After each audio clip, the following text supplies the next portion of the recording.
All right. Hey, good morning. Welcome into now a Sunday edition of the Weekly 5 Pick'ems. I was going to do it yesterday, but we had a Sunday game on today, and I figured I might as well jump on and do it today when we would get a little bit more information as to what's going on around the league. And I'm glad I kind of waited because there's a lot more information that came out today. But how's everybody doing today? Doesn't look like we have a ton of people in today. I'm sure we'll get a few more to join here in a few minutes, but this show is all about me putting my receipts out there, and I'm having fun with it because it's been enlightening to really compare yourself against, the best to do it in the league, or around the country, around the world, really, and kind of watch what they do. I don't really take into account like what they do. I don't like look at their stats until after I make my first set of picks. And right now I have a chance to move up into third place, which would be phenomenal. I've never done this before. Like I've never tried to rank myself against anybody else, but I've been pretty lucky with, picking 6 Detroit Lions draft picks in the last 2 drafts. I figured, why not? Why not take a crack at this too? And I haven't bet any of it. I'm not a big bettor, but maybe I will. Maybe we'll try in the next couple of weeks here.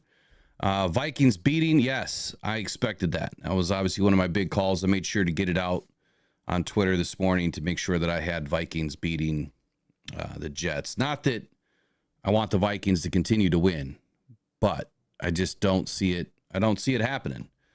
I just don't see where the Jets are going to be able to take down that Vikings defense. And Aaron Rodgers, I mean, he's a mixed bag right now. You don't know what you're going to get from him.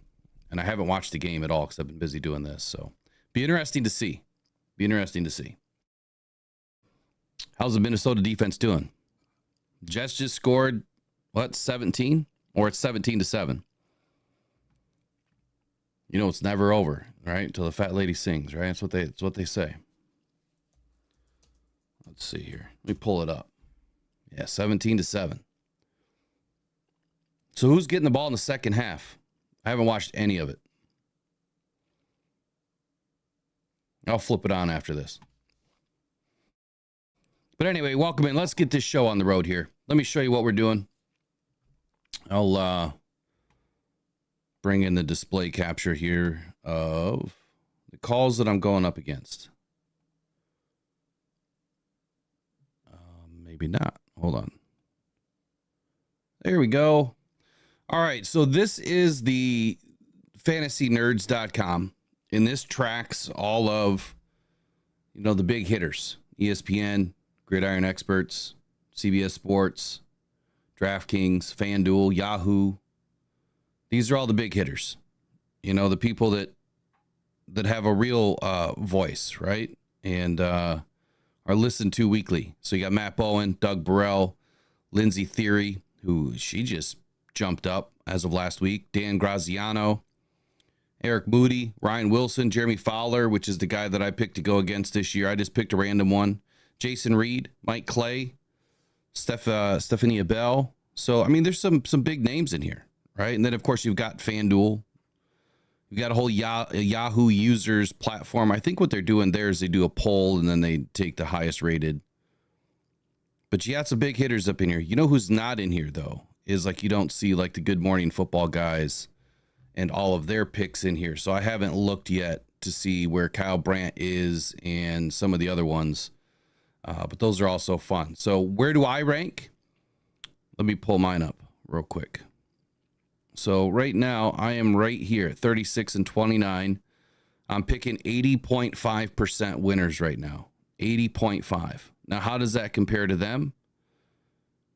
This is all for fun. Just remember, this is all for fun. How does that compare to these guys? So I would be ranked, that's 1, 2, 3, 4, 5. I am now in sixth place, or tied for sixth place, if you will. I have the 6 most correct picks. But when you think about rankings, Matt Bowen, so they do something really cool here. Overall accuracy. He is 63.1% overall accuracy. Now, I don't know if that's just, it can't be just this year because his numbers would be well beyond that.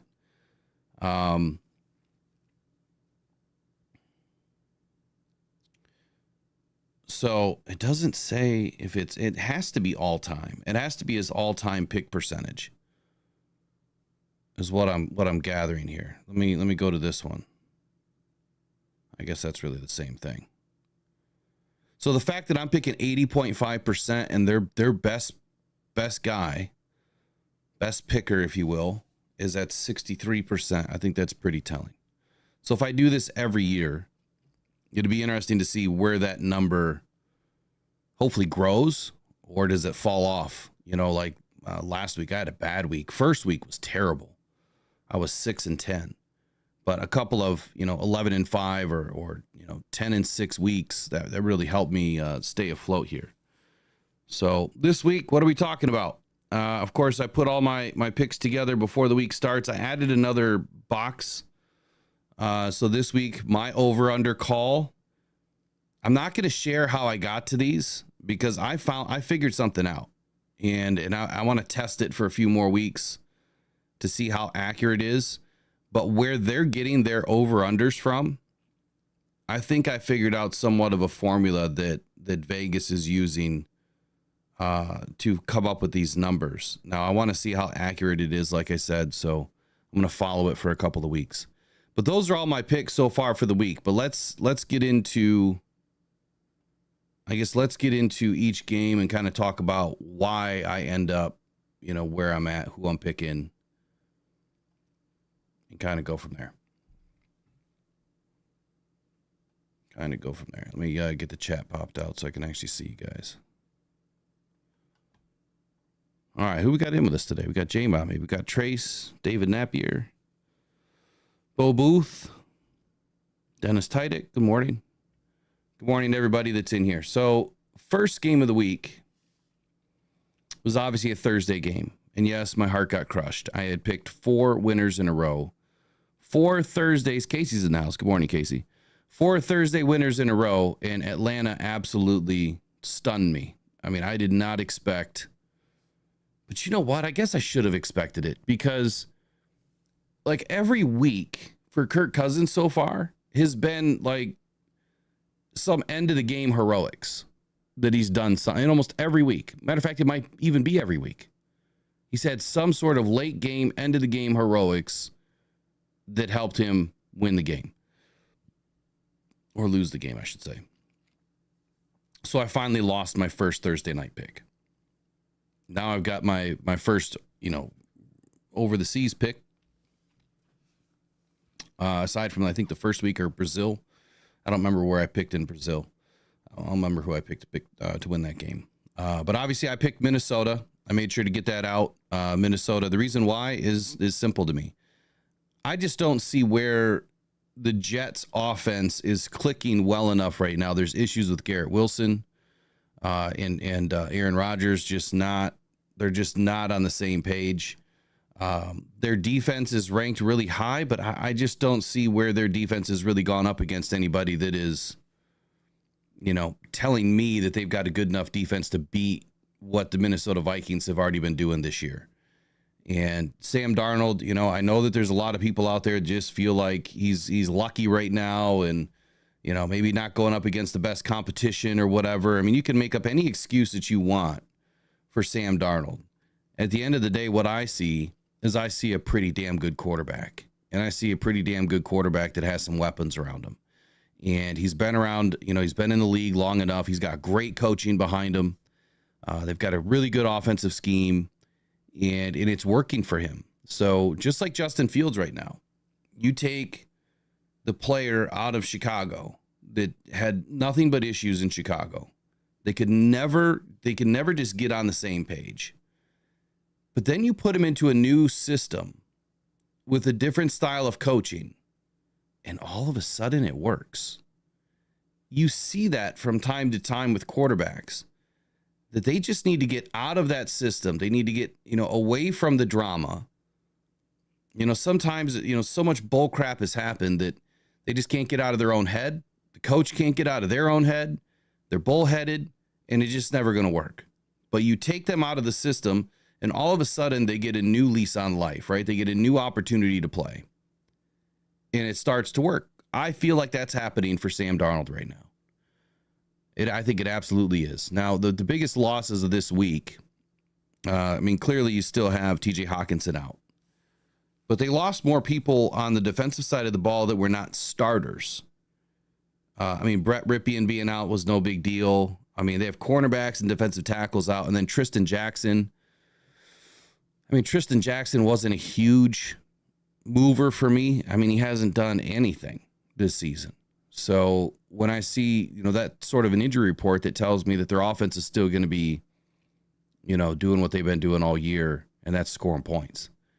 And you're not going to hold a guy down like, Justin Jefferson, Jordan Addison, who had a really good game last week, starting to come alive. I just believe that this this Minnesota Vikings team is for real. And we'll see how for real they are when they actually go up against the Lions defense. I think that is going to be the best test of the season is going to be the Lions defense. And if we're going to be ready or not, which I feel like we will be. I think we've handled all types of quarterbacks pretty well so far this season.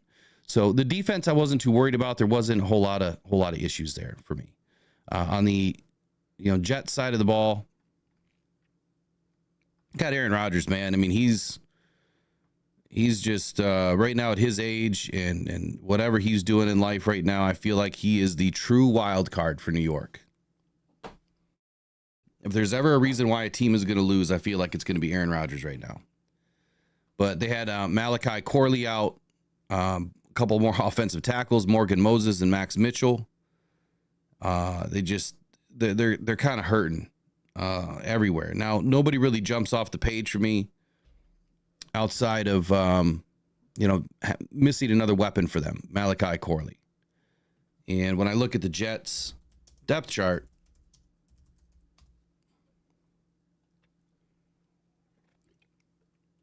even though Corley was, a second-tier guy, they still have Garrett Wilson. They still have Alan Lazard. Still have Mike Williams. 3 top-tier wide receivers, but they're just not on the same page. So I just don't see where, unless Breece Hall is going to somehow get some yards against this really tough Minnesota Vikings defense, I think that Minnesota's just going to be able to pin back and kind of just get after Aaron Rodgers. And they're missing their starting right tackle today. So all of those things combined, I just didn't I didn't see where the Jets are going to have a chance in this one. So obviously I picked Minnesota 24 over the New York Jets 17, and I took the over in this one, and it's only by half a point. Right? So 24-17 is 41 points. The over-under on DraftKings as of like an hour ago was 40.5. So I took the over. Now, this is the first week that I'm calling, over-unders. I haven't done it, really all season. I haven't paid attention to my scores. I've kind of just been throwing some scores out there that I felt like, hey, I think they could win by 10. I think they could win by 7, or I think they could win by 3. Didn't really pay attention because these are just straight-up pick'ems, right? These are not, I'm not basing it on points or anything. And I'm still not basing it on points. But I am now going to throw in the over-under on this. So Eric took the Jets. So we didn't get our picks in on Friday. Eric, I apologize. We kind of got lost in the sauce on Friday. I should have had Eric come on for this one. Didn't know what he was up to today. So Eric, if you want to post your picks on Twitter real quick before 1 p.m., that would be great, man. If you could pump them out there, that'd be awesome. Mine will be up there as soon as this is done. So let's move on to the next game of the week, which is Chicago and Carolina. Now you guys are you're gonna think I'm nuts in this one, which is fine. I've been called worse. It's all right. I could take it. I have to differentiate. Let me find out what the big hitters are doing here. Let me see what they're doing. So Matt Bowen, he is taking. Where is it? Where's his pick? Chicago and Carolina. I can only imagine that he's taking Chicago. Let's see here. So theirs are not in order like mine. I try to keep mine in order of the NFL schedule. So he's got Chicago. And, I mean, I get it. They kind of had a good week last week, but I don't see enough yet. And something tells me with this change at quarterback right now, they got a new lease on life too, kind of like what I was just saying about Sam Darnold and Justin, Fields. I feel like something's brewing here in Carolina. Now, let's take a look at their depth chart real quick. And we'll go to injuries, and I'll try to speed this up as much as I can. So they benched Bryce Young for Andy Dalton. Now, we know a couple of things about Andy Dalton. He's been around the league a long time. He's seen everything. He's also been a pretty damn good quarterback. When he played for the Bengals, I mean, he was real good. There was just, for whatever reason, he just kind of bounced around the league for a second there. When we look at his history, though, he's got an overall, I got allergies like crazy today. Overall completion percentage is 65.4. 5 touchdowns, 539 yards, 76.2 QBR in the season so far. And he's played, all of his games away, I think, so far in the season. He's got 51 completions, 78 attempts. I think he's only played in, 2 games? Or has he played in 3 games? I think he's only played in 2 games. Yeah, he played against the Raiders, and then he played against his old team. Now, he didn't have the best of performances against the Bengals. That should have been a team that he should have been able to kind of beat up a little bit, but it's not all him, right? He only threw 1 interception, threw 2 TDs in that game. Didn't have the greatest rating or QBR, but there's more to this than just him, right? You need some players around you, but they still have Chuba Hubbard at running back. Like, that is not a bad run. They still have Deontay Johnson as wide receiver. Xavier Legette, he can catch lightning in a bottle at any point in time. I see more going on here than what meets the eye with Carolina. I think that they're just a team that is going to take a few minutes to kind of catch up. And then with Adam Thielen back on IR, that was a big one for me, but I didn't punish them as much as what I think a lot of other people are. When you look at their defense, they are completely decimated. Their third and fourth string is decimated. Like, they have everybody on IR. And that's not good for special teams. So now you're going to have more second stringers and first stringers playing special teams, which means more snaps, which means more exhaustion throughout the game. So you kind of pay attention to some of those things when you start thinking, okay, how is this defense going to perform in the last half of the game? Are they going to be able to keep up? This is Chicago. And I just don't see where Chicago is going to be able to keep up with the speed of Carolina, because I do believe that Carolina has a little bit more speed than what they have faced already. So that's what I base my pick on, is speed and getting after Caleb Williams in this game. Whether it happens or not, we will find out soon enough. But my pick was Carolina. And I know it's nuts, but I got him in a tight game, 21-19 over Chicago. And that was an even pick on the over or under. It was an even pick. So I don't really know where to call it. If I were to go anywhere, I'm probably going to go with the under on Chicago and Carolina, even though I picked it even. I'm going to go with the under as my final call, and I'm going to go 39 points total. And then Chicago, so for their injury report, you have Terrell Smith, corner, he's out. Zach Pickens, the defensive tackle, he's been out with a groin.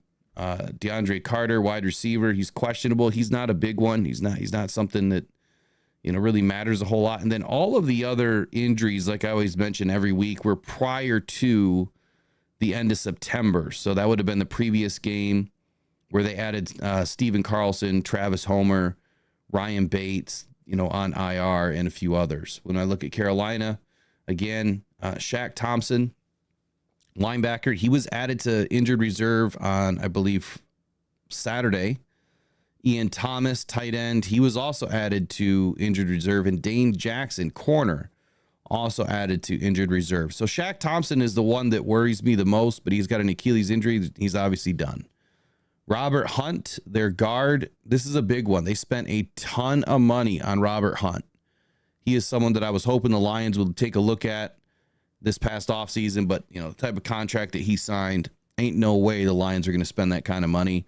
But he is a big part of what Carolina is going to be able to do in the run game. With him being questionable, we'll see what happens there. And then their center, he has also been ruled out. So Carolina is going to have a little bit of trouble up front. They may not be able to run the ball as effectively as they would hope to against Chicago. This is where Andy Dalton's going to have to rely on his arm and in his receivers. The receivers in this game,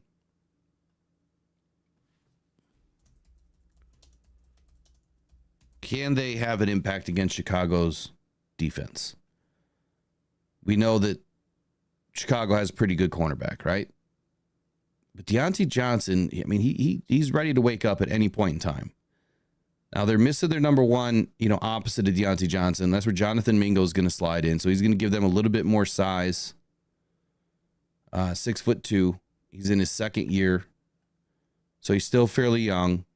And Xavier Legette. So you're going to have two really young guys, and then Deontay Johnson.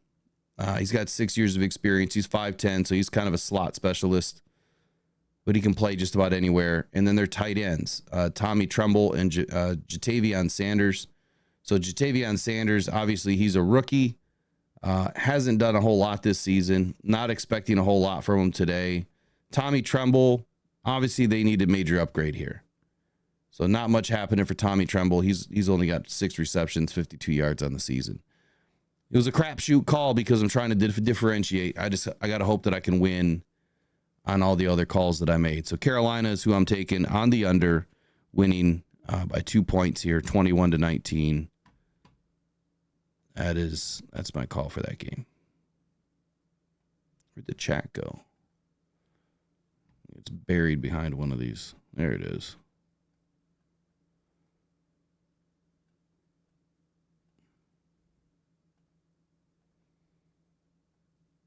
All right, who else just joined us here? Motown Mitch, what's happening, buddy? Joseph Ostin, what's happening?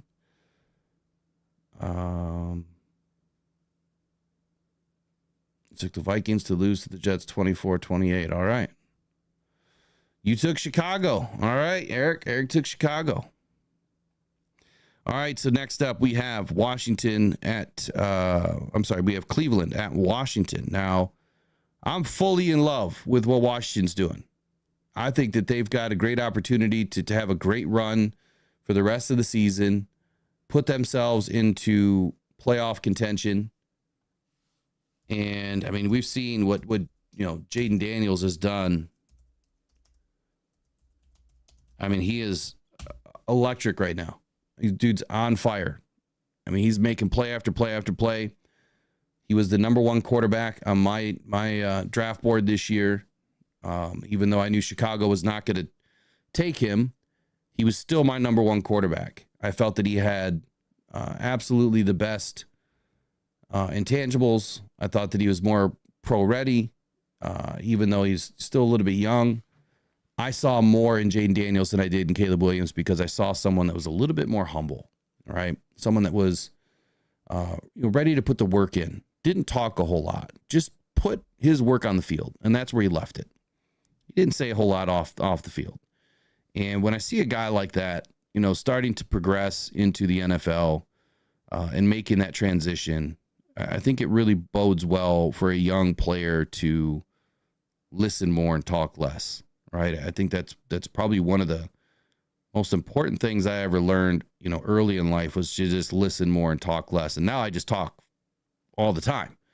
But that's part of having a mic in front of you. But I still like to listen, a lot more. And I feel like Jaden Daniels is just a little bit more mature. And I think that he's going to have a much better season when it's all said and done. Now, who does he have for weapons around him? He has quite a bit. He's got Brian Robinson Jr. He's shown, that he can do it. Terry McLaurin, he's kind of been up and down, but man, when he has a game, he has a game. Noah Brown, kind of the same thing. When he has a game, he has a game. Terry McLaurin's best game of the season so far was 4 of 6 for 100 yards versus the Bengals. And he wrapped in a TD in that game. Other than that, I mean, he really hasn't done a ton. Noah Brown, he's out for this game. So that's going to hurt them a little bit. So that means that McLaurin's probably going to get a lot more of the targets, but at least Noah Brown has only been averaging about 3 targets per game. So, I mean, it's not a huge loss. It's just a loss from, how they're going to be able to set their offense up. And then you have Luke McCaffrey. I think he's just a little bit more time away from having some pretty good games. His best game came against the Bengals as well. He was 3 for 3 on 44 yards. No TDs yet for the season. But Luke McCaffrey is going to be a pretty darn good player at some point. And then, of course, they have their Zach Ertz, their tight end. He is someone that Jade Daniels has been leaning on, all season long. He's getting targets every single game. He's averaging about 4.5 targets a game right now. No TDs on the season, but he's still somebody that Jaden Daniels has been able to trust. And their offensive line is in pretty good shape right now. Everyone's fairly healthy. Nick Allegretti's questionable. Their defense, everyone's ready to go. Their defense is probably one of the healthier defenses in the league right now. And, I mean, they've got some players, right? You got Jonathan Allen. You got Deron Payne, Dorrance Armstrong, Frankie Louvu, Bobby Wagner, Dante Fowler, Jeremy Chin, Mike Sainristil, the rookie cornerback playing nickel. Or is he playing nickel this year? Nope, he's actually playing the right side. So he's probably getting some outside work. So they've got some players, man. They've got a pretty good defense. Who are their backups? Manuel Forbes. I like Manuel Forbes. I'm surprised that he's not been able to crack the top of the list here as a starter. But they've got Austin Eckler behind Brian Robinson. That's a good duo there. So anyway, I like what Washington's doing. I like what, their availability is right now. Any given Sunday, they can do it. As far as injuries today,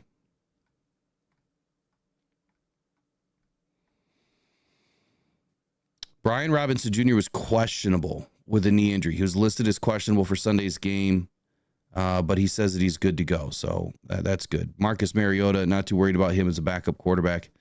Their safety, Tyler Owens, was doubtful, so he more than likely won't play. Defensive end, Cleveland Farrell, was ruled out. And then, of course, Noah Brown, the second wide receiver, ruled out for today. And Percy Butler, their other safety, is questionable. And then Jamison Crowder, second string wide receiver. Surprised he's still playing, but he was ruled out, obviously, on injured reserve on October 2nd.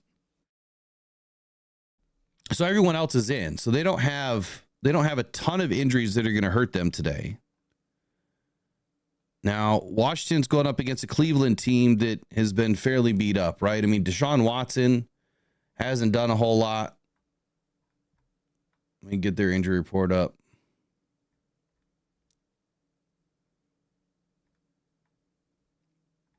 Come on now. And there we go. So, biggest loss for them, or potential loss, would have been David Njoku. As of yesterday, he was listed as questionable, but he's expected to play. Alex Wright, their defensive end, was listed on injured reserve yesterday.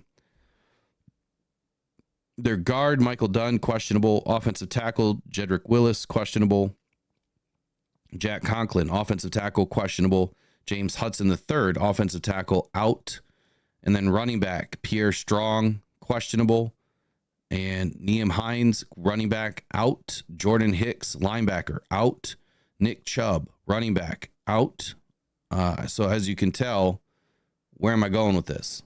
Looks like Eric's got Washington over Cleveland as well, 24-13. So clearly I took Washington, right? I mean, there's no chance in the world why I wouldn't take Washington here. I feel like they're way too beat up. Cleveland is on the defensive side of the ball, and on the offensive side of the ball. Their offensive line is just tattered. So this is going to give Washington an opportunity to kind of pin it back a little bit and maybe get after Deshaun Watson. And Deshaun Watson under pressure is not a good quarterback. He's just not the same. I don't even like talking about the dude because I think he's a piece of trash. Chicago and Carolina, I forgot. I took the under. Or maybe I already said that because I picked it even, but I took the under. Washington and Cleveland, the over-under was 44. I took the over here. And I think it's going to be more on Washington's side that the over happens here. For some reason, I gave Cleveland 24 points. So I've got 31-24. Washington only winning by a touchdown. I do feel like there's going to be more of a gap here. I do think that Washington is going to score the majority of the points, and I do have the over. Sauce Gardner just got his bell rung by his own guy. Huh? Well, that's not good. All right, what else do we have here? So New England and Miami. Man, Miami is a hot mess right now. I don't understand the TUES situation. I mean, I get it. They want the guy to play. He wants to play. I don't like talking about this one because all I see is bad things happening to Tua. And I hate it. I hate to see a guy put himself in this position. But in this game, you have Odell Beckham Jr. Listed as questionable with a knee injury. He was activated off the reserve PUP list on Saturday. And so he was listed as questionable to finally get into a game. Jordan Poyer, their safety. It's a big-time loss for them. He was ruled out. Skylar Thompson, their backup quarterback, was listed as questionable. So that obviously doesn't bode well for Miami when you don't really have a good backup. I mean, who's after them? Boyle? Not looking good. Not looking good at all. Jalen Phillips, linebacker, he's on IR as of October 3rd. And then Tua, obviously, is still on injured reserve. He's been symptom-free and has met with neurologists. And at this stage, the quarterback hasn't received any feedback that has dissuaded him from continuing his playing career, according to Adam Schefter. So that's big news. But Miami's also going to be without Cam Smith. He is now on IR. And Bradley Chubb, their big-time linebacker, he's been ruled out since September 27th.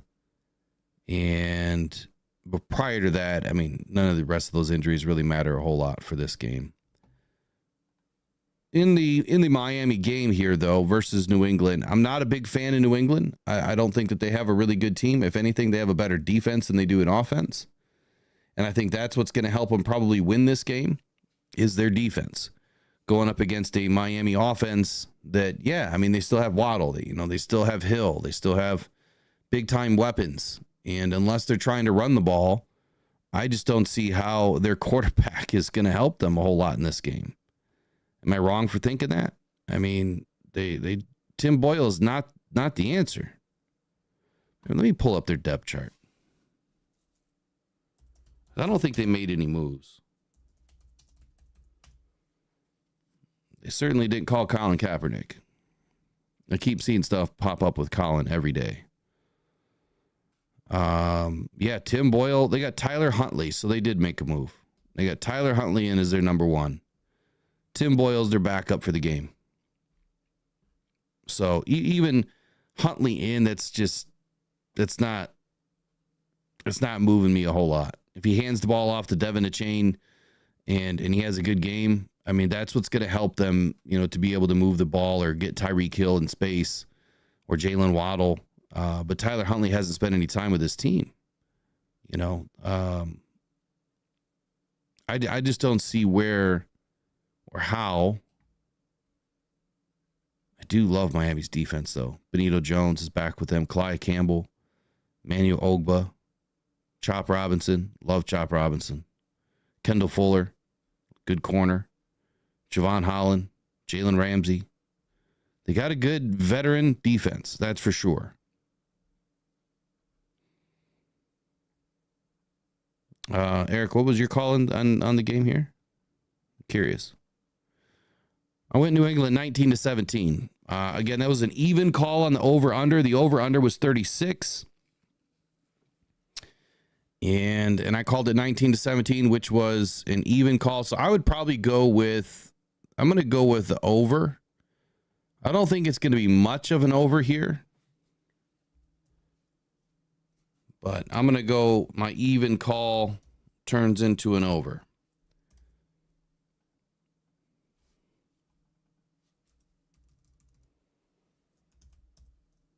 If that tells you that I don't really pay attention to the over-unders in that when I'm making my picks, it should, because how do you end up even? It's not supposed to happen. But it does. It does when you do things blindly. You try to keep it, you try to keep it above board and not cheat yourself. But anyway, I got New England winning this game in a tight one, 19-17. Next up, we've got the Jacksonville Jags and the Indianapolis Colts. Pull the injury history back down. We'll start with the Colts here. Colts defense is starting to wake up a little bit. I know they've been a little bit slow this season. As far as injuries go for the game, Ryan Kelly, their center, is doubtful. So that does not help, the Colts in this situation. Samuel Womack, their cornerback, he is questionable with a sickness. Anthony Richardson is doubtful, so more than likely he is not going to play in this game. Which means Joe Flacco is going to get the start, and I love me some Joe Flacco. I think that this guy has just been exactly what the league has needed. An old vet coming back around, making some waves. I love what Joe Flacco can lead any team. He does not need a bunch of time. He knows how to get the ball out. He knows where to put the ball. And he knows just about every offensive system that there is. The guy can get it done. My pick for this game, before I go too far, though, as I did take Indianapolis. I'm giving Joe Flacco the benefit of the doubt here. I went with the over 24-17 on this play, or on this call. The over-under was 45.5. And again, I went with the under on this call, 24-17. As far as the Jacksonville Jaguars injury report, the Colts injury report, cornerback Kenny Moore is out. Kwity Paye, defensive end, he is out. Jonathan Taylor, running back, this is a big one. He is out, and I'm still rolling with Joe Flacco. Defensive end, Tyquan Lewis and DeForest Buckner, defensive tackle, they've been out prior to October 1st. So they are missing some big-time players on their defense. They are missing some big-time players on their offense. Their backup running back for today is going to be Trey Sermon and Tyler Goodson. You're going to get a mixture of them, and this game is going to be up in the air for Joe Flacco. It could be ugly. This could be an ugly loss that I take today. But I'm going to go ahead and roll it. I'm going to roll with their defense and hope that Indy can find a way to get the ball out. Might be a bad call. I might have to flip-flop that one here by 12:30. We'll see. We'll see. When I put my final out on Twitter, that'll be my final. I won't change it again. As far as the Jacksonville Jaguars, they just have not been a very good team at all. But let's look at their injury report.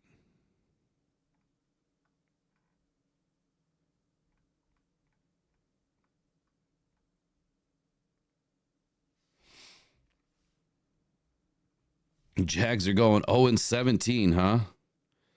That's a big time call there, Eric. Is that who put that out there? I know Casey did.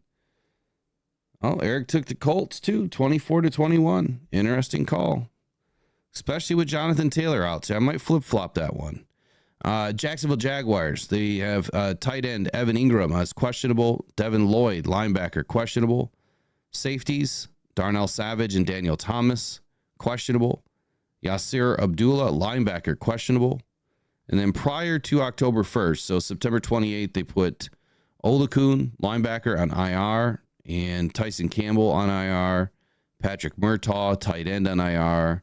Andrew Wingard, their other safety, on IR.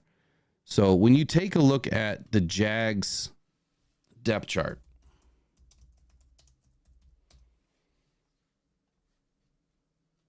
this is not great for their defense. So when I look at their defense, their second string left defensive end is on IR. Their second string will linebacker is on IR. Their third string free safety Wingard is on IR. Their fourth string corner Tyson Campbell's on IR.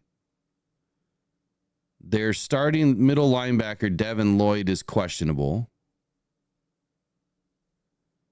Both their strong safety and free safety second stringers are questionable. I mean, the good news is, right, I mean, their starters are fairly healthy, right? You got Arik Armstead, Travon Walker, Ventrell Miller, Devon Hamilton, Josh Allen, Monteric Brown, Andre Sisco, Antonio Johnson. I really like Antonio Johnson. Ronald Darby, Jerrion Jones. I mean, Chad Muma. I mean, so their starters are in decent shape. The problem is, again, special teams. These guys are going to be playing a lot more snaps. So, their health throughout the game, it sort of dwindles a little bit when they're under so much pressure of having to play, multiple positions in a game.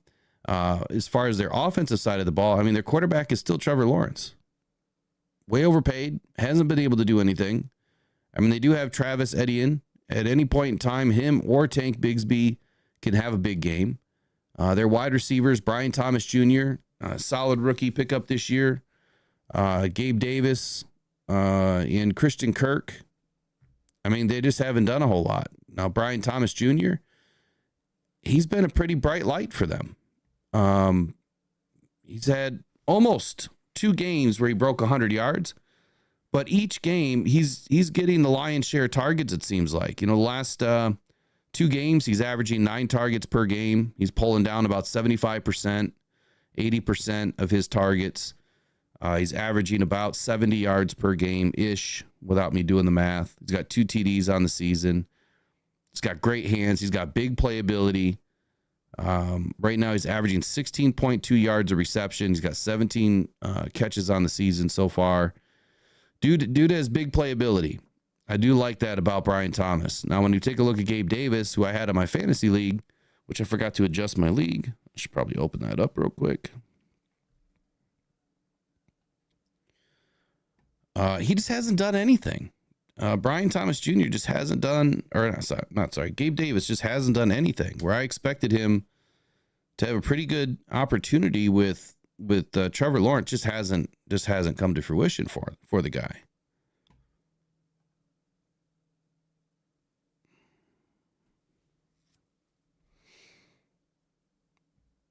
All right, we got Zach in. I gotta adjust a couple of things here.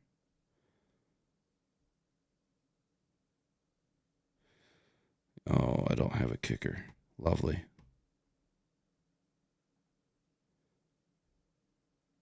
I think I can do some of this here in a minute.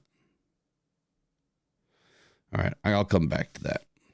So at any rate, I mean, I think it's kind of a toss-up in this game. You just don't know what you're going to get from anybody right now on the Jacksonville side of the ball. You just don't. When I look at their injury report, it is bad. Van Lennon, Daniel Thomas, Jordan Jefferson, Javon Foster, Evan Ingram, Miles Cole, Yasir Abdullah, all ruled out today. And then on injured reserve, I mean, they have 7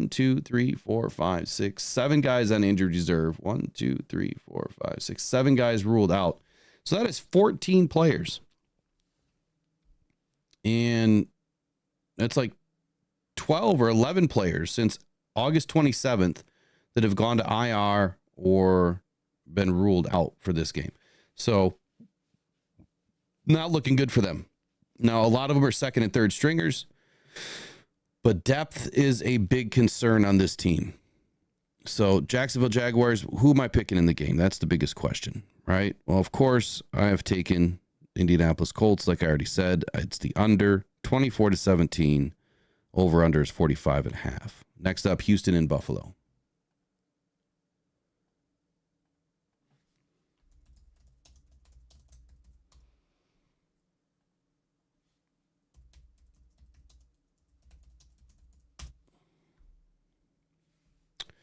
What's your price for what? For flight? What are we talking about in here? I'm not sure what you're talking about, buddy.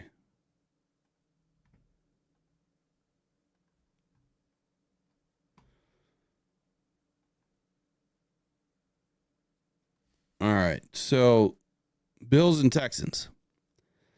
Now, I took the Buffalo Bills in this game 27-20 over the Houston Texans. The total over-under was 47.5. Now, my score works out to be the under by just a half a point. Looks like Eric took the Bills 21 over the Texans 13, so he's definitely going with the under here. Injury status. Let's take a look at Buffalo first. Now, the Buffalo Bills had quite a bit going on this week.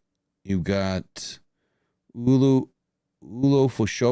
I don't know if that's how you pronounce his name. He's out. Won't be returning until October 6th potentially, but he's out. Khalil Shakir, Taylor Rapp, Ed Oliver, Austin Johnson, Teron Johnson, and Will Clapp all out. So that's their center. And the rest are on defense, except for Khalil Shakir. As of September 26th, they lost their offensive tackle, Tylen Grable. Their other offensive tackle, Travis Clayton. That was in August, though. So they've been winning games without those guys. So their defense has taken a pretty big hit today, but when you look at their depth chart on defense, Ed Oliver was a starter, Taylor Rapp was a starter, Teron Johnson is a starter. Austin Johnson was their backup reserve for the left defensive tackle. So that means Daquan Jones is going to be playing a few more snaps today, and Zion Logue is going to be filling in.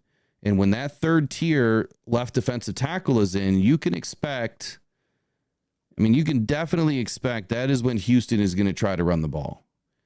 Von Miller suspended, as we know. Their second string will linebacker, Edifun Fushoyo, I think that's how you pronounce his name. Obviously, Dorian Williams is going to be playing a little bit more snaps, and their third string will linebacker is on IR. So they're just missing some players, man. Their defense is a little bit banged up, but they've got AJ Epinesa, who I still wish the Lions would have picked him up, even though I loved what Marcus Davenport was bringing to the table.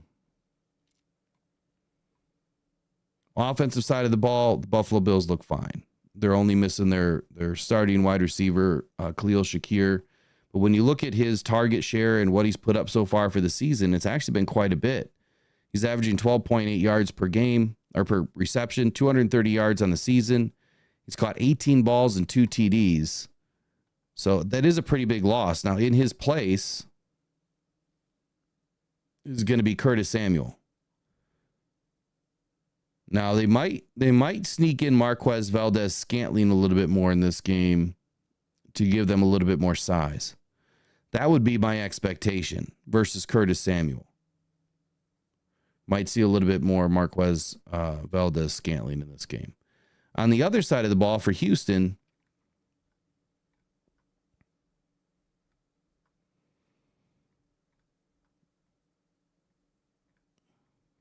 let's see here.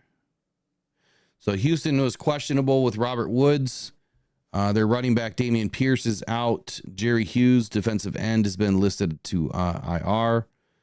And Azeez Al-Shaair, their linebacker, is also questionable with an illness. He'll probably play, but again, how impactful is he going to be if he's not feeling the greatest? Derek Barnett is out. Joe Mixon, running back, that's a big one. He's out. Titus Howard, offensive tackle, he is questionable. And Kurt Hinish, defensive tackle, he is on IR as of October 2nd. So quite a few big-time injuries here. When I look at their depth chart, though, this is what we're looking at. Both starting running backs, Joe Mixon and Dameon Pierce, are out. That's going to give Cam Akers the start today. So if you have Joe Mixon or Dameon Pierce in your fantasy leagues, you might want to sub in Cam Akers or pick him up off of waivers. Because that is someone that's going to get a few touches today. Stephon Diggs, Tank Dell, all good to go. Right tackle Titus Howard is out, so they're going to struggle a little bit in the run game. Actually, quite a lot in the run game. And if you can't get the run game going for Houston, it's going to be incredibly difficult to get the pass off for CJ Stroud. So I've clearly got Buffalo winning this game. I think that they're just going to be way overmatched. Houston is, with not having a run game at all. Now their defense is in good shape. You know, the only major knock on their defense is Jake Hansen, their middle linebacker, and their backup middle linebacker, Christian Harris, are both out. So they're going to have to slide somebody in. And it could be Henry Tutu or Derek Stingley Henry Tutu, or it's probably going to be Henry Tutu that slides into the will or the middle linebacker, or we might see Houston run more of a nickel package today. You could see more of a 5-2-4.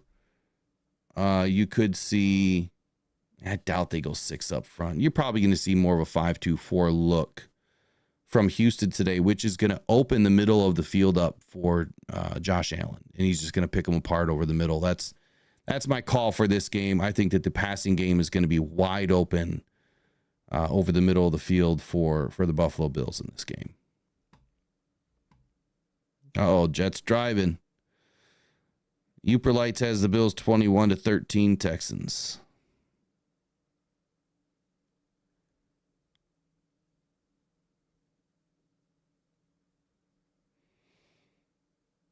Sauce went to the locker room, huh? That's not good. All right, so next up we're going to talk about Cincy and Baltimore. If anyone is taking Cincy in this game, I would be surprised. Matter of fact, let's see what the experts are doing. Let's see what they're taking. Where is it? Here we go. So we're going to flip this to, who are we on here? We are on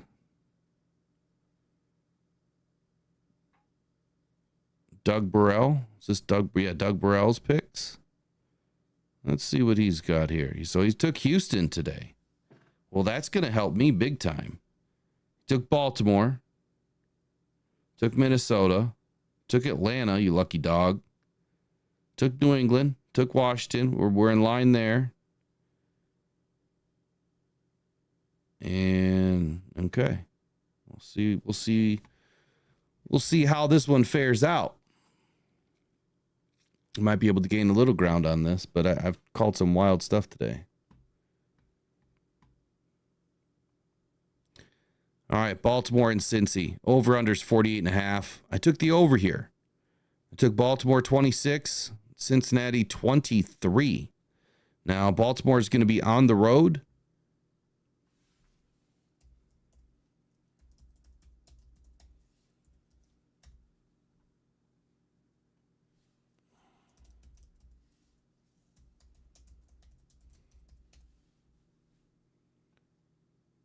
All right.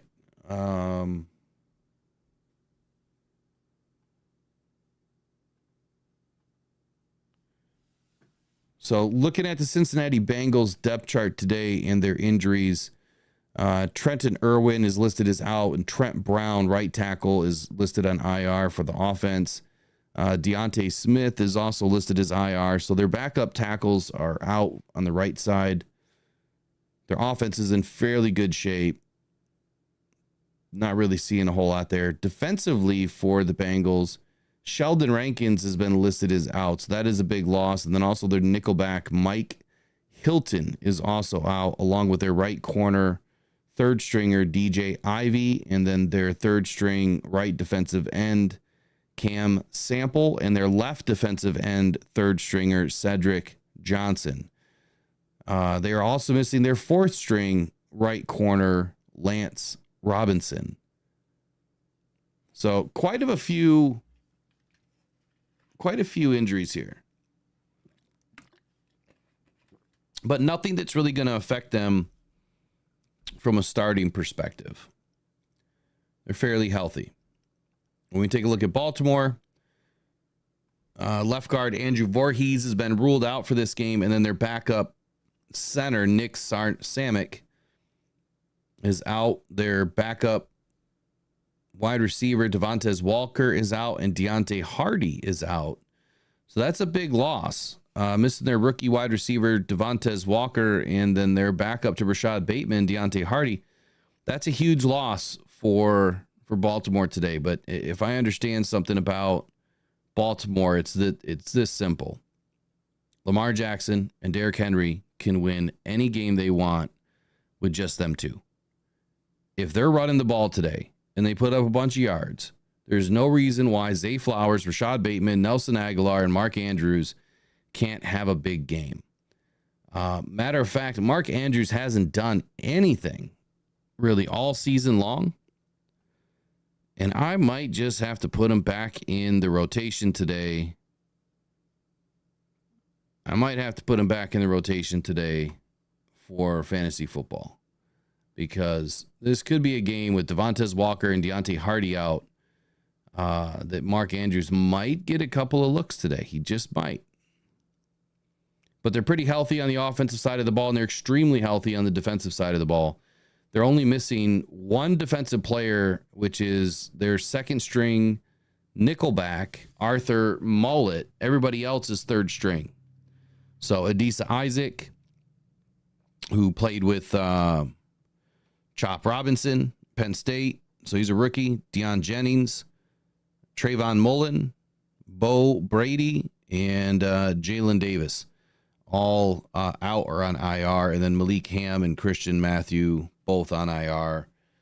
I'm expecting a good showdown today, but I'm just not expecting Cincinnati to be able to hang with Baltimore.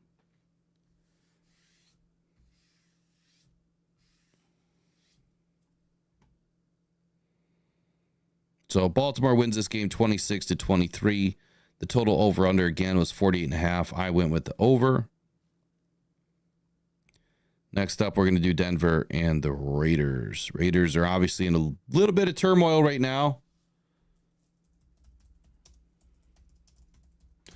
There is rumors and clickbait surrounding Max Crosby. And, of course, Devontae Adams right now is not expected to go to the Jets. Get this. He might become a Pittsburgh Steeler. Which I don't know how I feel about that. Don't know how I feel about that at all.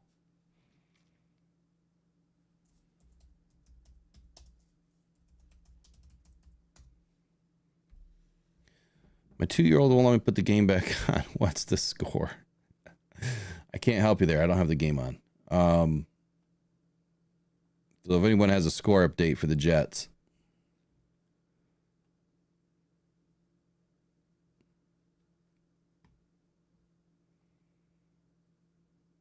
(17-10) Vikings. There we go. All right, so on the Raiders side of the ball here, you've got Gardner Minshew in at quarterback. Zamir White, their running back, is out. Devontae Adams is still out with, quote unquote hamstring or whatever he's still battling. He just wants to be traded. He doesn't want to get hurt. Jacoby Myers, he's in. Dylan Parham, right guard, is questionable, and Tyler Munford, right tackle, is listed as out. Really nothing else happening that I would worry about for the Raiders here. Defensively, Max Crosby is listed as questionable. Again, is this a potential trade situation? I'm not so sure.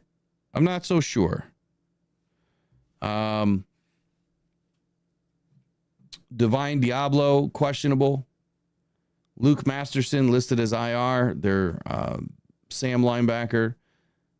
But Max Crosby listed as questionable. I mean, that one to me is, look, if they're trying to trade the dude, then that's probably why he's listed as questionable. But you would want to see him listed as out, not questionable.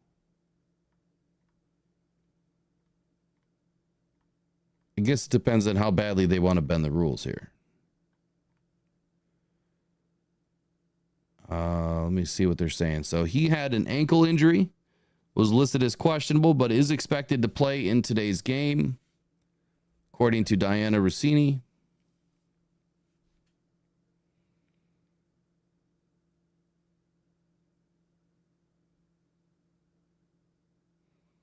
Yeah, not much else going on there.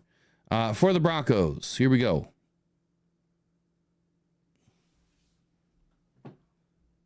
What in the world is this? I've never seen a depth chart look like this before on ESPN. They have 1, 2, 3, 4, 5. They have six positions listed. I've never seen that before. They have quarterback, running back, fullback, left tackle, left guard, and center. Apparently, they forgot about the rest.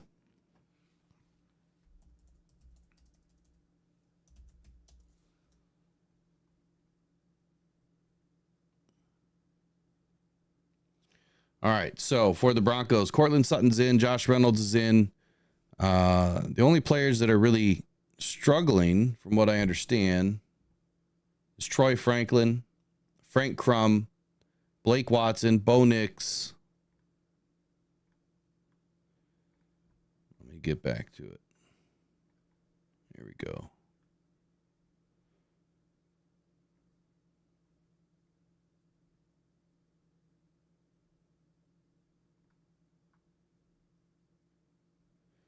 Come on, where is it?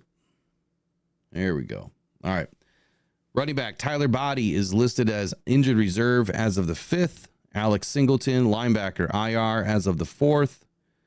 Baron Browning, IR as of the 21st of September. So the Broncos are still fairly healthy. They're not missing a whole lot.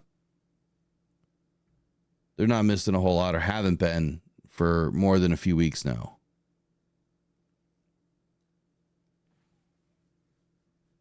This could be a game where the Broncos squeak it out, and that's what I got them doing. I have Denver over the Raiders 20-13. The total over-under here was 36. My score aligns with an under here, with only 33 points being scored in this game. Now, Denver's at home. The Raiders will have an opportunity to kind of pin it back and get after, which should be, it should be Bo Nix starting today, right?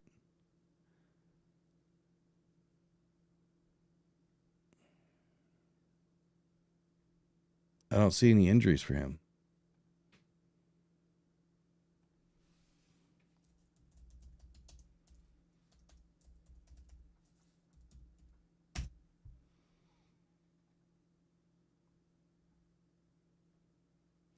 He's definitely not listed on the injury report. So only Tyler Batty, the running back, is listed as out. I still don't think it's going to be enough. Yeah, I'm definitely glad they decided they didn't need Tim Patrick too, J-Rod. But I'm still going to give this one to Denver. I think Denver pulls it out. Next up, we'll do San Francisco and Arizona.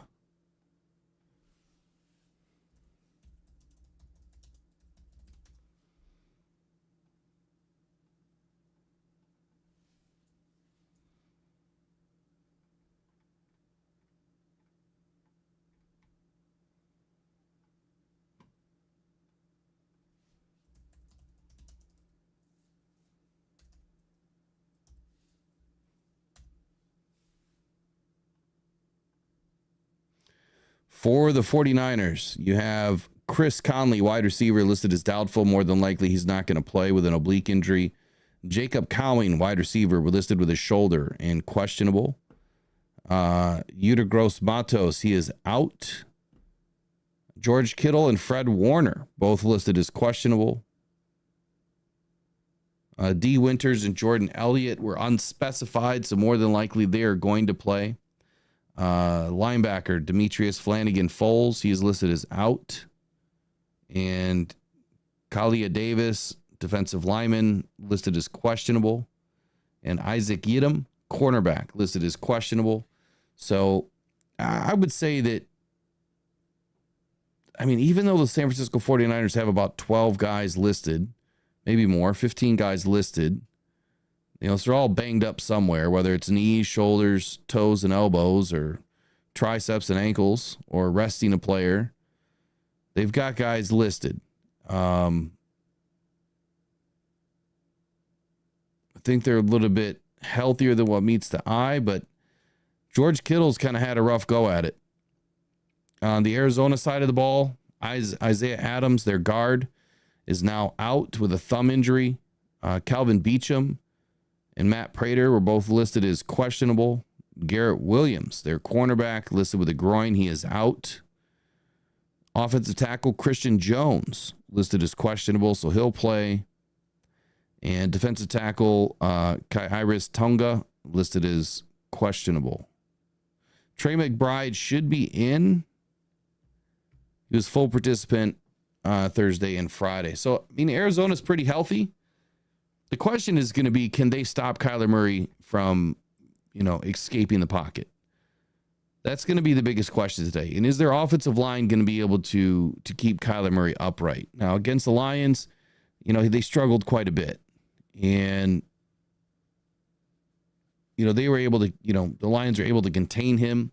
And I would say that, the 49ers have a pretty solid defense. Obviously, I took San Francisco in this game. They're at home. It's a tough place to play.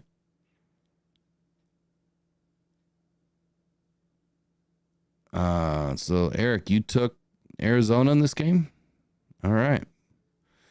Well, I've got San Francisco winning 29-20. I picked another even on the over-under. And because I went with the even, and given the scenario here, I'm going to go with the under on this one.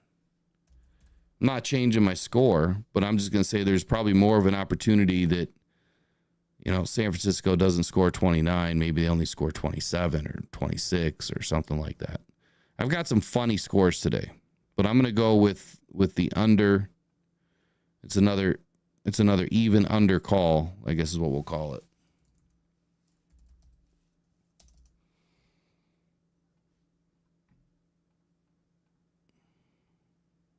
All right, Seattle and New York Giants. Does anybody really have the New York Giants pulling off this game?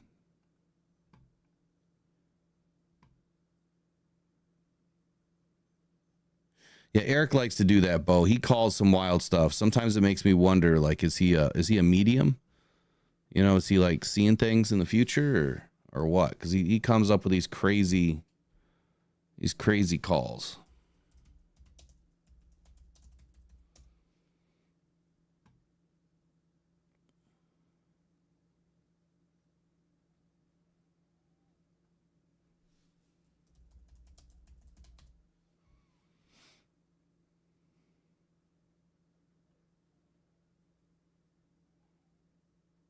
I got to get these injury reports up real quick.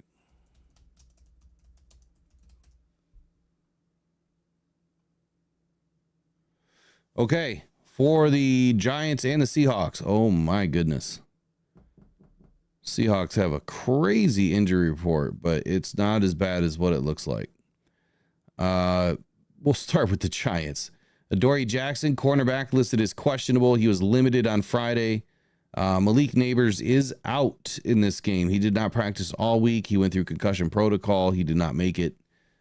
Andrew Phillips, their other side, is listed as questionable.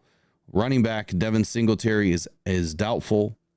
And looks like Brian Burns is good to go. Wan'Dale Robinson is good to go. And Matthew Adams, the linebacker, is good to go. Check this out. Seahawks. They have literally 20 some odd players listed. Byron Murphy, Tyrell Dodson, Jonathan Hankins, Boye Mafe, Pharaoh Brown, Noah Fant, Tyler Lockett, Brady Russell, Jerome Baker, Julian Love, Uchenna Nwasu, Leonard Williams, Cameron Young, Anthony Bradford, DK Metcalf, Kenneth Walker, Derek Hall, Rayshawn Jenkins, Tyrese Knight, Kevon Wallace. I think the Lions beat the snot out of them. What do you guys think? They beat the snot out of them. But here's the deal. All of them are going to play except for Byron Murphy. Boye Mafe is questionable. Julian Love is questionable. Cameron Young, defensive tackle, is out.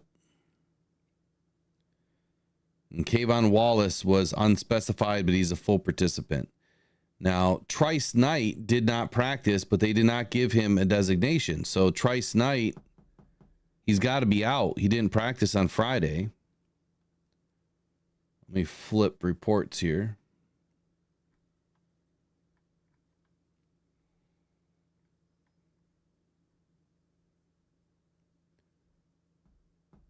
Byron Murphy's out. Cameron Young is out. George Fant on IR. Boye Mafi's questionable. Julian Love is questionable. Well, they didn't give him a designation. Look at that. Interesting. So not that bad, I guess, for the Seahawks. And Eric, you took the Seahawks? No.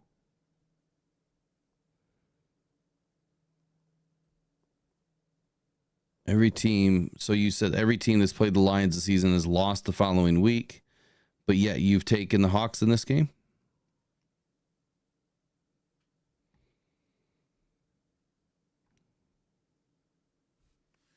Okay. Well, I took the Hawks too, but it was 23-18. 23-18. I went with the under here. The over-under was 42.5. I think it's going to be a little bit of a closer game than anticipated. The Giants are not, they're not in a bad shape defensively. They've got more issues on the offensive side of the ball, I feel, with Malik Neighbors being out, Wan'Dale Robinson coming back from a heel injury. He was able to play last week too, I believe. Now they're missing their running back. I think that, for whatever reason, I don't see the Giants playing the Seahawks tough in Seattle. That is a very difficult place to play. Just like San Francisco is a very difficult place to play. So Seahawks will get it done. Next up, Rams and the Packers. It's going to be a good game. But that all depends on injuries, right?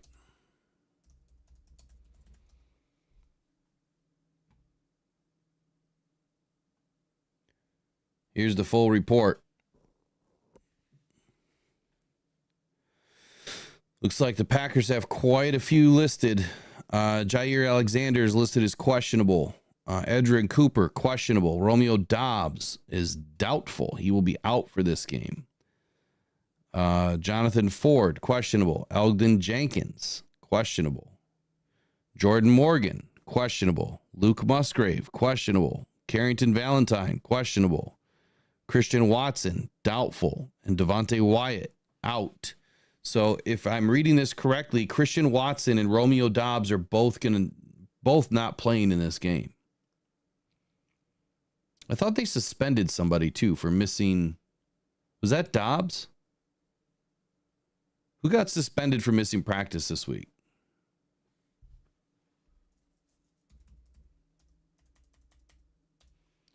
Yeah, Doubs. So they have him listed as out, but they had him with an injury designation, not suspended. On the Rams side of the ball, Cooper Kupp is out. Larry Murchison, defensive end, is out. Demarcus Robinson, full participant. He's good to go. Tre'Davious White did not practice, so he's probably out. Darius Williams, corner, he's back. Alaric Jackson, offensive lineman, he's good to go, it looks like, with a knee. He was a limited participant, though.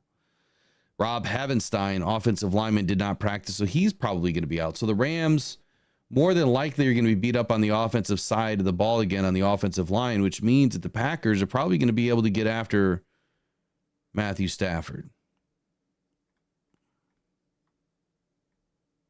And Stafford really doesn't have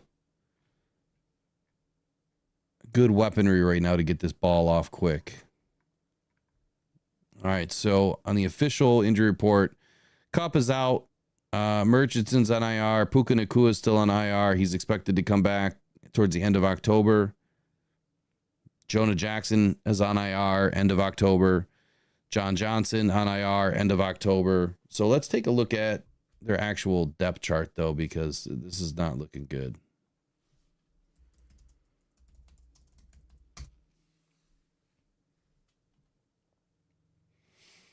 So you got Matthew Stafford, Kyron Williams is good to go. Of course, you got Blake Corum.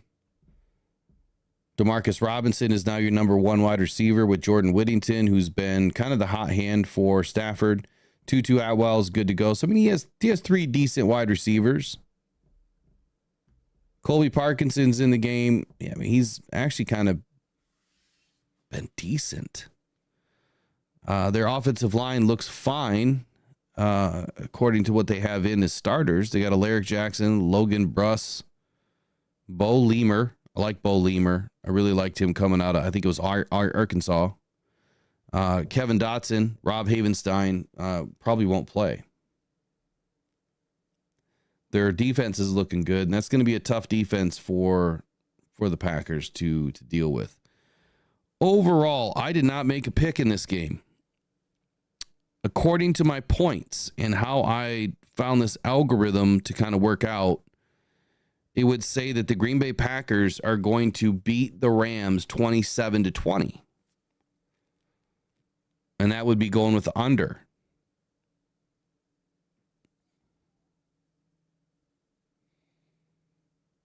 Eric picked 27-24 Rams.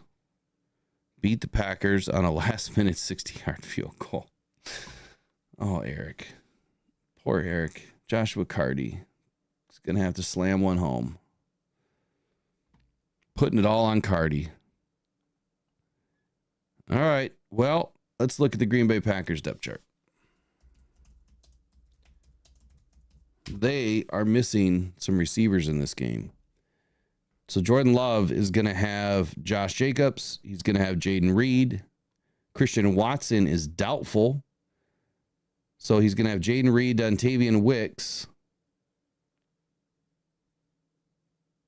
And Romeo Doubs is suspended.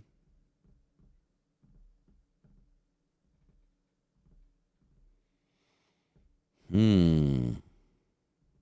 don't know if the Packers have enough to take the Rams in this game.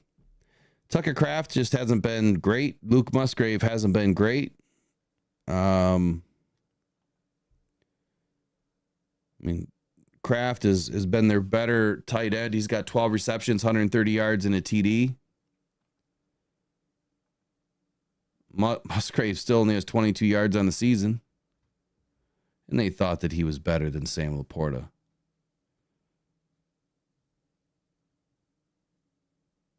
Dontavian Wicks, he's only got 104 yards on the season. Jaden Reed is their leading receiver with 336 on the season, two touchdowns, 17 receptions.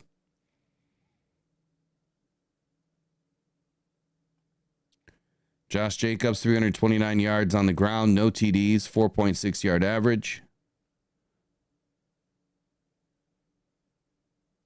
On the defensive side of the ball, looks like they're going to be missing their right defensive tackle and their left cornerback. Jair Alexander is listed as questionable again. So it's a toss-up. It is an absolute toss-up. I think the Rams get it done. So I'm going to go ahead and go.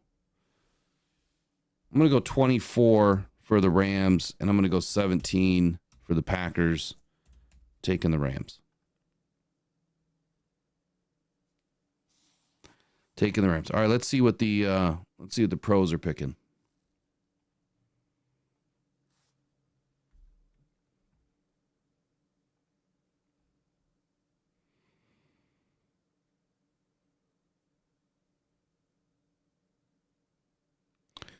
So Green Bay is picked here by Doug Burrell. Let's see what Matt Bowen has. He's got Green Bay.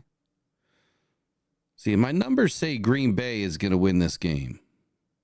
Wow, that's 3 in a row. Lindsey Theory, Green Bay. Dan Graziano, Green Bay. Eric Moody, Green Bay. Ryan Wilson, Green Bay.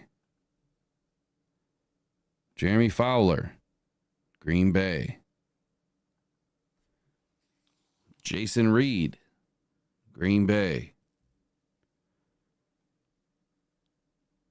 Everybody's picking Green Bay.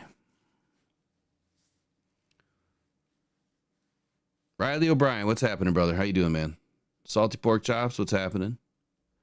Almost done with the weekly pick'ems here. I'm going to come back to this one because my numbers say 27-20 Packers. That's what my numbers say. But everybody's picking Green Bay. Why are they picking Green Bay? What am I not seeing? So the Rams are going to be without Rob Havenstein. They don't have Cooper Kupp. They don't have Puka Nacua. Demarcus Robinson was a full participant. Tre'Davious White didn't practice, so they're going to be down a corner. But Darius Williams is back. Offensive line, I mean, is not incredibly banged up.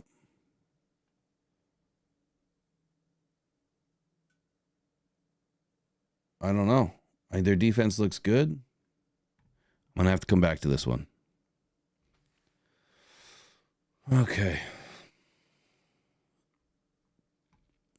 Pittsburgh and Dallas. So this is going to be a good game. My numbers are telling me that Pittsburgh is supposed to win this game 27-17 over Dallas. 27-17.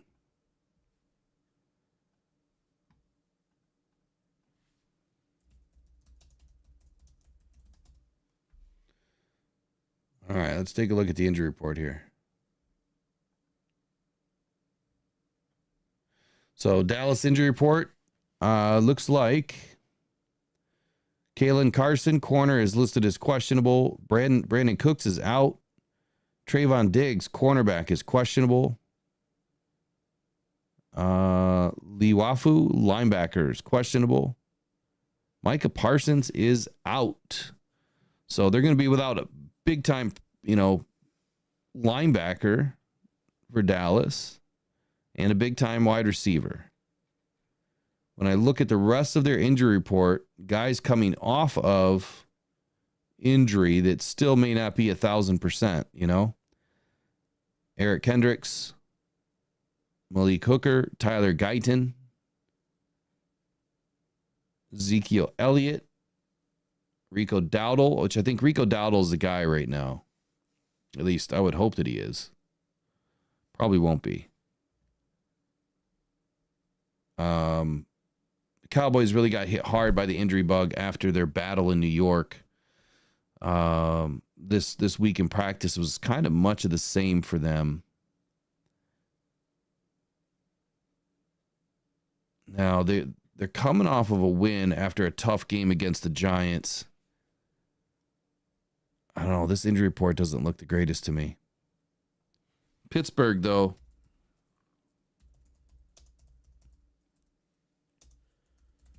Let's take a look at Pittsburgh. Not as bad as I thought. So Russell Wilson, nobody cares about. He's questionable. Jaylen Warren, running back, he is out. Jeremiah Moon, linebacker, is questionable. Nick Herbig, the other linebacker, full participant, so he should be good to go. Alex Highsmith, he is out. That is a big one. Their guard, Isaac Sumelo, he was limited, so he'll probably go. But they are going to be without their tight end, Michael Pruitt and Cordero Patterson. So he's, running back, kick returner, kind of a utility man. He's out this game, so that's going to be a big one for them. But defensive tackle Cameron Hayward and defensive lineman Keanu Benton, full participants, they should be good to go. I guess when you stack it up against the Cowboys. Oh, Trayvon Diggs, cornerback, he didn't practice either on Friday. Cowboys don't look that healthy.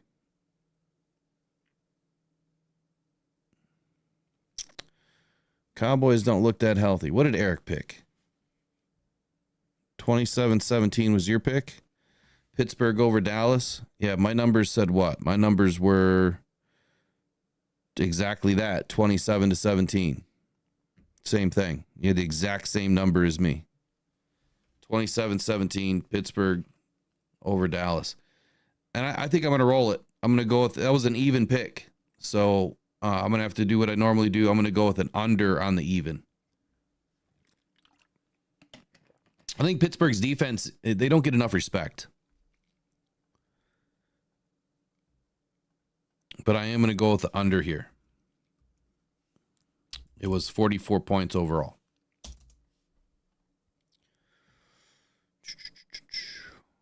All right, last game of the week, and then I'm going to come back and look at Green Bay and the Rams one more time. KC and New Orleans. My numbers tell me this, 20-24. 20-24. Oh, and by the way, before I forget, what's crazy is when I did these numbers the first time, I had New England and Miami tying. So I want to throw that out there. I had New England and Miami tying in regulation, and I had New England winning with a safety on Miami in overtime. Tell me that's not crazy. Don't know how my numbers came up to that, but it did. And I don't even know how you'd win off a safety. That means they would each have to go down once, and then on the second possession, you'd get a safety on Miami. So either way, I had them tying in the game, and then New England pulling it out. So back to KC and New Orleans. New Orleans Chiefs injury report. Status report here on the old Chiefs. All right. Edwards-Helaire is doubtful. Mecole Hardman is questionable. Kareem Hunt, good to go. Derek Nottie, good to go. Mike Dana, good to go. Nick Bolton, good to go. So that's good news for the Chiefs. The crux of their defense is good to go.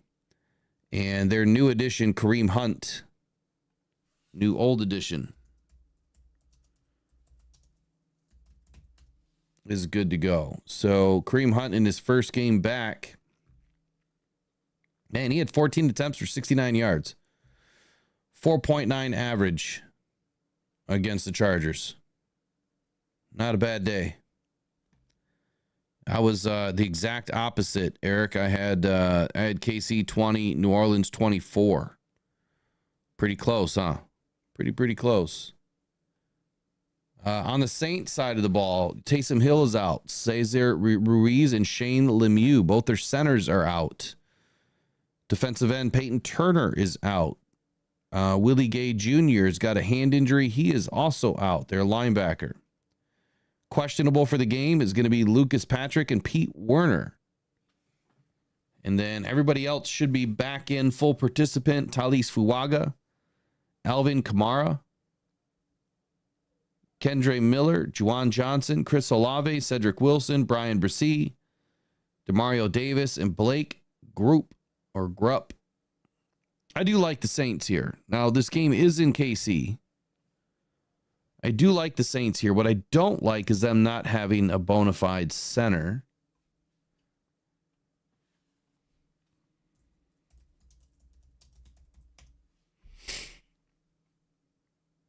That's what I don't like.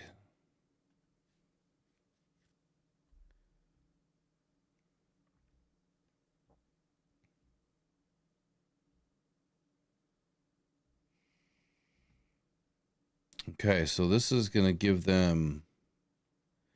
So Cesar Ruiz was actually listed as a right guard. He must have filled in at center for Shane Lemieux or something last week.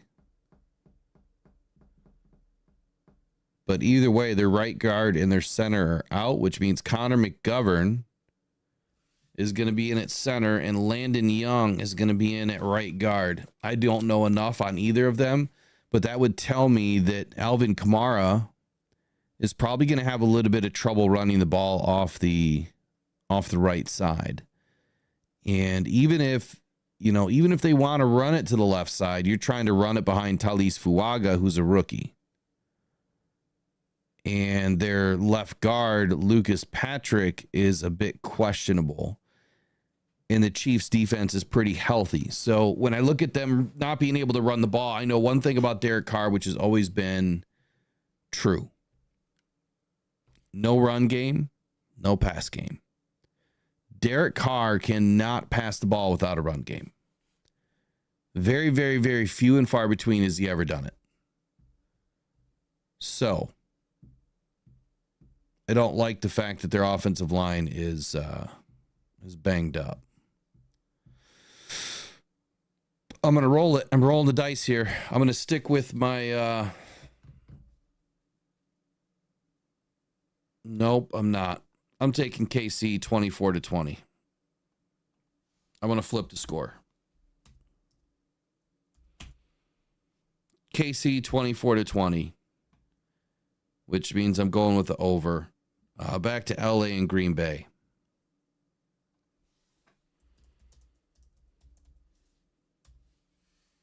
Vikings are getting exposed now. One game is not, in my opinion, one game's not them really going to get exposed. I mean, they can have a bad game. I mean, they're 4-0. I would say that if they lose the game, it's not that big a deal.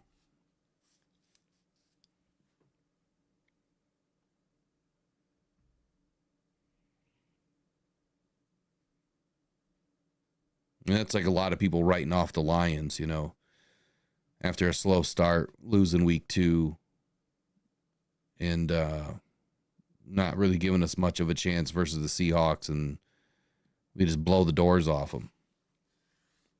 One game doesn't mean a whole lot.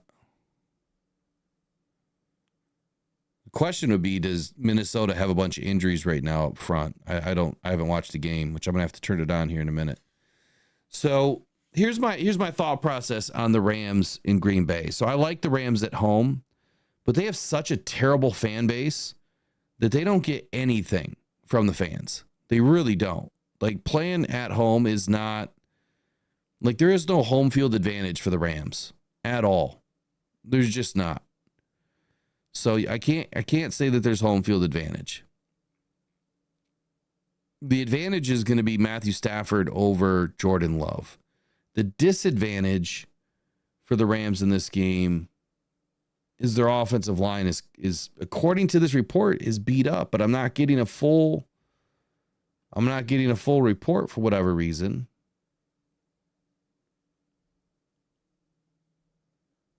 If I go by what ESPN put out,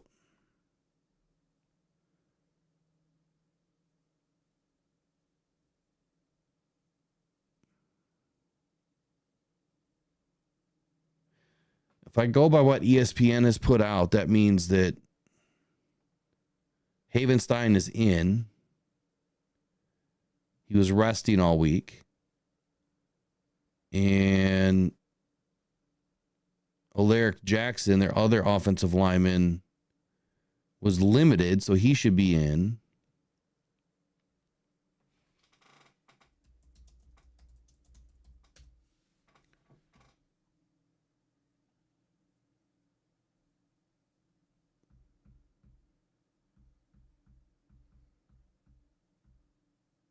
Yep, I'm going to roll it here. Green Bay's going down. I'm going to keep it 24-17 Rams. That's what my number said. I'm going to keep it. The over-under was 49. I'm going with the under. So there you go. I called Tampa Bay. I lost. I called Minnesota in this game 24-17. I don't even know what the score is right now. It is 20-17, so we're close. I don't know how they only get 4 points, but maybe they get one more touchdown and close it out. I've got Carolina winning this week. I have Washington, New England, Indianapolis, Buffalo, Baltimore, Denver, San Francisco 49ers, Seattle Seahawks, Los Angeles Rams, Pittsburgh Steelers, and your New Orleans Saints. Nope, that's a lie. That would be Kansas City. Kansas City Chiefs.